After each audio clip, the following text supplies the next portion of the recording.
Hello, welcome back. It's been a while, but as you know, I only make videos that have something to say. My name is Daniel Okloen. Today we are going to talk about a simple device, but I think it's important to talk about it a little bit. It's a charger, in this case from Anker. And we are going to talk about it in a certain context of traveling and camera stuff. The reason why I always review things, and I think the reason why you can subscribe and put the notification bubble on, is because I don't make much videos. I don't make videos as a way to earn money, although I do have the money thing turned on, and it kind of brings me in about $50 a month or something. Basically not enough to cover the cost of doing this YouTube studio and stuff like that. But why I'm doing that is because I always review things in a certain context where I think other review videos sort of leave a simple thing or a more complex thing to the sideline. And if I'm looking for a new product, like for example this one, I can't find certain information on these products. So in this case, it's very simple. I didn't see a review of the European model. And I know it's only a slight sort of miss, but if you're in the process of buying something, it's nice to see the real product that you are looking at. So let's get going. As you can see, it's the first thing that you see, of course, because it's using European plugs, it actually is missing a part. So the American version, because the American connections are so, let's call it what is, flimsy, they kind of are not stable enough to put in the plug in the wall and stay stable. It's not safe enough. So that's a bad thing. So what they actually do is provide you with a ring. So it comes in a different box, and it has like a ring with suck plugs on there. So suction cups on there, so that you can plug it in the wall, and it stays there more securely. That means that it is almost like 2 times bigger in the size if you need to bring this ring. If you don't bring the ring, then it's kind of insecure. So it's kind of weird. The good part, of course, is that it can sort of fold into itself, which this one can't. So that's where we start. Smaller box. So you can see it. This is quite a small box. So let's open it up. I already unpacked it. It's not an unpacking video, but I wanted to show you at least in the box. And go from there, right? So let me, for the next step already, let's go for the top view. You can see it's a very simple box. You can see I always put the tapes in the box itself. Not important, but you have to leave them somewhere. So you can see there's nothing else in the box, only the device itself. And there is below this plastic, unnecessary plastic, they put the manual there. But I find that the manuals these days are so small for older people like me, but also I guess for younger people it's probably easier to just check the manual online. So putting the box away, not important than looking at the device. So the main reason why I'm making this video is because of this part, right? Because you'll find reviews of this part or this charger in the American version, where you can flip in these pins, which makes it smaller, but they are quite flimsy, so they provide you with the ring. So the downside and the plus side is that the downside is that in the European version you can see this is connected solidly. There's nowhere it can move. So the downside, it's a lot bigger. It's bigger. It's clumsier in your bag, but the good part is that it's quite secure if you put it into the hole. That's kind of it. So let's talk a little bit about why I got this plug. Because I think that's the other thing that we can talk about quickly, is that this is my personal view, right? There's a lot of chargers out there. And there's probably better chargers like this out there. But I feel that security and safety is important. So what I would suggest, if you're traveling, then you want to think about total size of your bag. I know this sounds a bit weird, but you don't want to bring like 12 chargers with you. You want to have like one, maybe a backup smaller charger with you if this one or another one breaks, that's it. So this is, I think, a good compromise. It's it's the newest version. It feels extremely solid, by the way. This partly has to do because it's 65 watts. It also needs to have a pretty good insulation and heatsink in there. So below this is a metal part, and that's needed to get the heat out. So it does get warm, but it is warm for a reason. And the good news there is that the result is that it's a very solid feeling thing.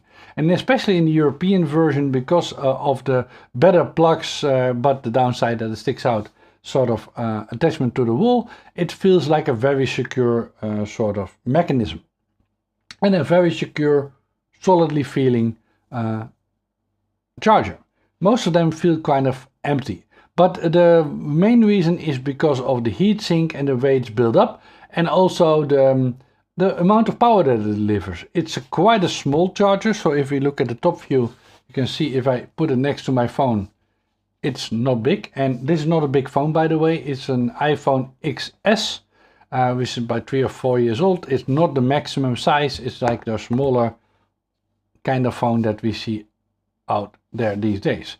You can see it's of course a bit thicker because, well, it has to be for the European plug, and that kind of makes sense, but it's quite nice to put in your bag. So how much power does it deliver to you? Well, if we look at the charging table, because I think that's an important thing also, it is a 65 watts power supply. So that means that I can use it for anything. I can use it for my laptop if I need be, for my iPad Pro and all my devices. I can also use it, and that's an important thing which I will review next, to a mobile charger. So that means if I'm using my cameras, my Sony cameras, I want to have an ability to charge without bringing the official charger with me, but I want to be able to charge from this or from a power bank. So I always use chargers, mostly dual chargers, that allow me to charge from USB. That means I can either use something like this, or I can use a power bank, or I can use both at the same time. So put the charger on the power bank, use the power bank to charge other devices. It gives me more inputs, it gets me more outputs, and it gets me a way to charge my power bank and also use my power bank at the same time. So first let's look a little bit at the values, because it's always a bit tricky, right? It does supply 65 watts on the first port, but only if you use one port, which makes sense. It would not provide all three with 65 watts, but you can see you have to fiddle around a little bit with a good compromise. So if you use them two ports, you can still do the laptop and also have about 20 watts left for the other port, which means, for example, I can charge my two external batteries at an okay speed. Not the maximum speed of the fast charger that Sony provides, but I would say if you charge two batteries at the same time, it's faster than one battery after another in the official charger. So a good compromise. But more important, I can also do it while traveling, so in my bag, which is an important thing we will get later to. If I make the other video, I'm waiting for a package.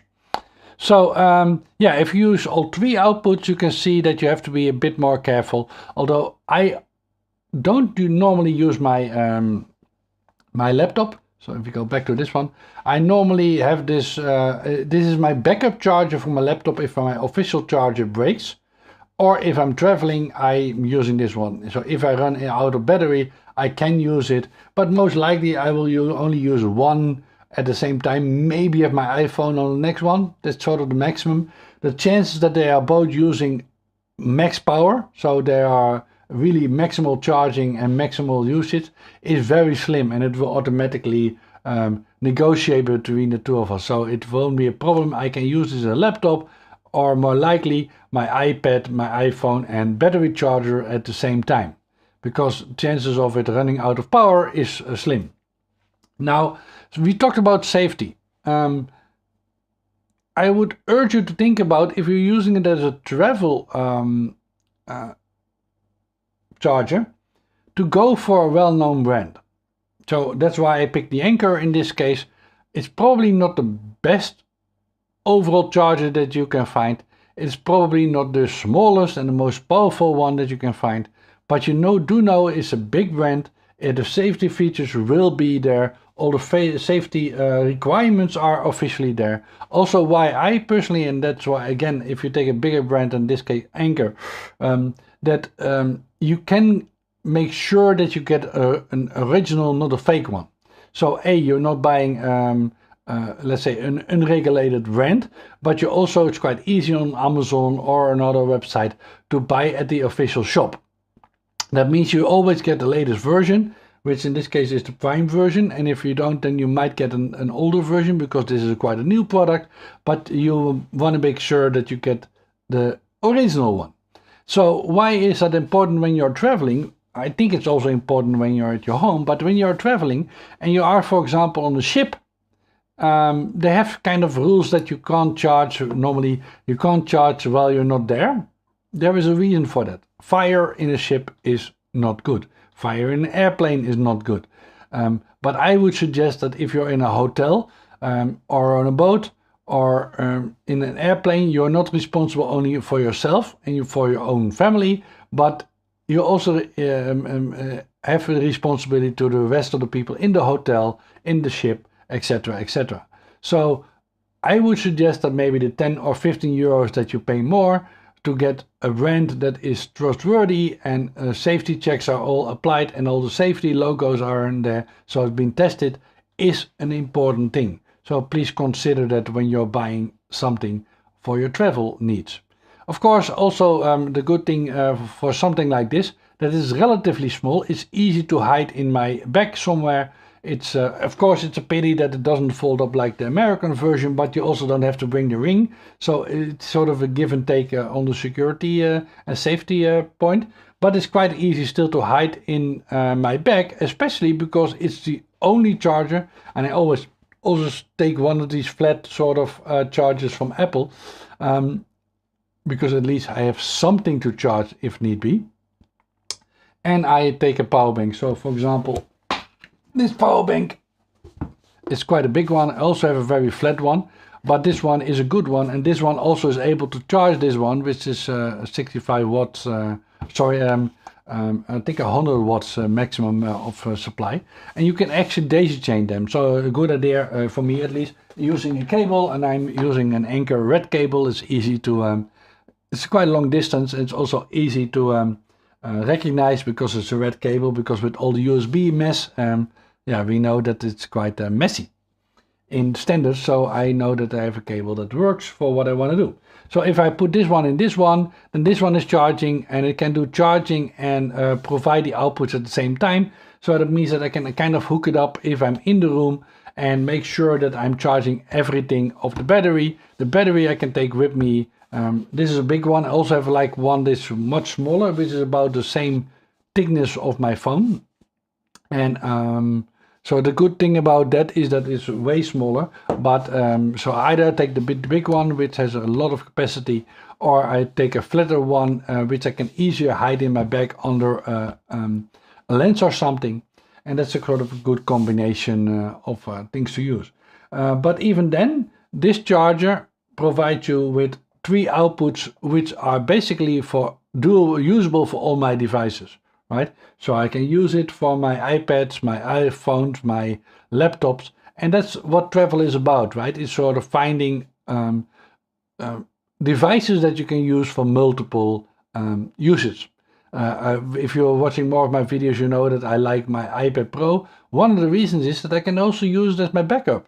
I back up my pictures to that directly into Lightroom. So does that make the cheapest solution? No. Does it make the best solution for backup? No. It's a little bit more work, like 10 seconds or 20 seconds.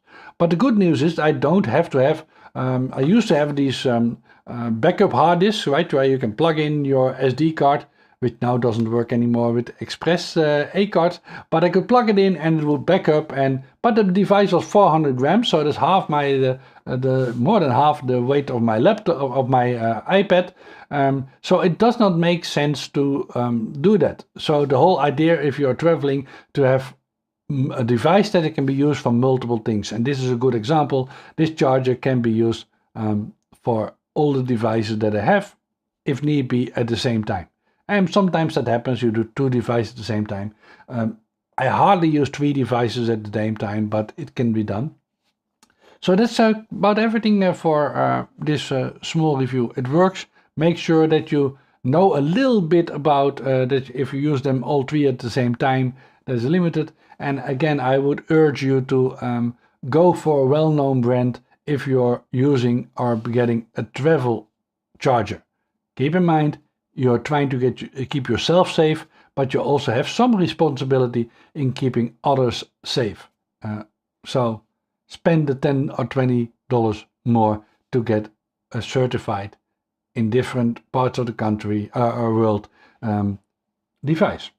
So that's probably the best thing I can say about this product. It seems to be solid, it seems to be working, and I know that it's a known brand which has done all the safety mechanisms when shutting off when overpowered. So I think this one shuts off about 670, so it's 65 watts, so it shuts down about 70 watts, goes into protection mode.